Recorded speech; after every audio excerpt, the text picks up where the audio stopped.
Price தி Lord. நம்ம இன்னைக்கு 7 பரிபூரணங்கள் பற்றி பார்க்க போகிறோம். ஸோ இதோடைய மீனிங் கம்ப்ளீஷன், பர்ஃபெக்ஷன் இல்லைனா ஹோல்னஸ். 7 பரிபூரணங்கள்னால் இதோடைய மீனிங்கு. பைபிளில் 7 நிறைய இடத்துல இருக்குது. ஏசப்பா இந்த இந்த யூனிவர்ஸை க்ரியேட் பண்ணி 7th டேயில் ஏசப்பா ரெஸ்ட் எடுத்தாங்க.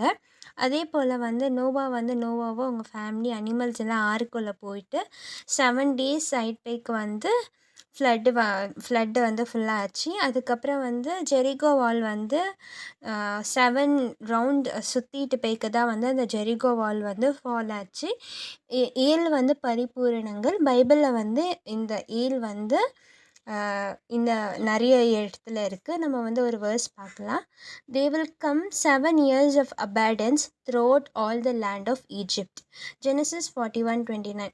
ஸோ இந்த வேர்ஸ் இது ஃபேரோக்கு ட்ரீம் வந்துச்சு. பஞ்சகால ஃபஸ்ட்டு 7 years ஆஃப் அபைடன்ஸ் இருக்கும். அதுக்கப்புறம் பஞ்சகாலம் 7 years ஆஃப் ஃபெமைன் பஞ்சகாலம் வரும். இந்த அபைடன்ஸில் நீங்கள் தானியத்தில் சேர்த்து வச்சுட்டு அதுக்கப்புறம் ஃபெமைன் காலத்தில் நீங்கள் அதை யூஸ் பண்ணணும்னு சொல்லி கனவு வந்துச்சு. ஸோ இந்த கனவுக்கு ஜோசப் தான் அர்த்தம் கொடுத்தாங்க. ஸோ ஜோசப் ஃபர்ஸ்ட் 7 years அந்த அபண்டன்ஸில் இருக்கிற தானியங்களை நிறைய சேர்த்து வச்சாங்க. ஸோ அது அவங்களுக்கு நெக்ஸ்ட்டு 7 years ஆஃப் ஃபெமைனுக்கு அவங்களுக்கு யூஸ் ஆச்சு. ஸோ ஒரு பர்சனால் இப்போ ஜோசஃபும் ஜேக்கப்பும் ஏசப்பாக்கு பயந்து இருந்ததுனால ஏசப்போடைய திட்டம் அவங்க மூலியமாக அந்த பிளேஸ் ஃபுல்லாக நிறைவேறிச்சு. ஸோ 7 years ஃபுல்லாக ஜோசப் அந்த அபண்டன்ஸில் ஏசப்பா சித்த ஃபுல்லு இருந்து அந்த ஃபீல்டு ஒன்று கூட ஒரு க்ரெயின் கூட விட்டு போகலை. எல்லா க்ரெயின்ஸும் வளருச்சு. ஸோ அது ஒரு சேவிங்காக எடுத்து அந்த ஃபெமைன் காலத்தில் அவங்களுக்கு யூஸ் ஆச்சு.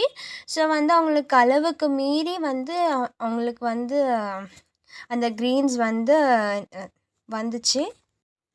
பரிபூரணம் என்ற வார்த்தை படி அந்த ஃபுல் அந்த அபண்டன்ஸ் காலத்தில் அந்த க்ரீன்ஸ் பரிபூரணமாக வளர்ந்துருச்சு. ஸோ அவங்க நல்லா ரைப் பண்ணாங்க. ஸோ இது ரிலேட்டடாக ஒரு வேர்ஸ் பார்க்கலாம். அந்த க்ரெயின் எப்படி க்ரோ ஆச்சுன்னு. Genesis chapter 41 verse 48 and 49. And he gathered up all the food of these 7 years which is occurred in the land of Egypt and put the food in the cities. He put in every city the food from the fields around it. And Joseph stored up grain in great abundance like the sand of sea until he ceased to measure it, for it could be not measured. So இது என்ன சொல்லுதுன்னா, Joseph அந்த க்ரெயினில் like sand of C அளவுக்கு அவ்வளோ save பண்ணி வச்சுருக்காங்க அந்த பேடன்ஸில். அவங்களால மெஷரே பண்ண முடியல. இதுலேருந்து நம்ம என்ன கற்றுக்குறோன்னா, ஸோ ஜோசப் எப்படி அபண்டன்ஸில் சேவ் பண்ணி வச்சாங்களோ அதே போல் நம்மளும் சேவ் பண்ணோம். சாண்ட் ஆஃப் சி அவங்களுக்கு அது பஞ்ச காலத்தில் யூஸ் ஆச்சு, தாராளமாக யூஸ் பண்ணாங்க. ஸோ அதே போல் நம்மளும் நம்மக்கிட்ட இருக்கிறது நம்ம சேவ் பண்ணி வச்சா நம்ம இல்லாத போது யூஸ் பண்ணலாம். ஸோ நம்ம ப்ரேயர் பண்ணலாம்.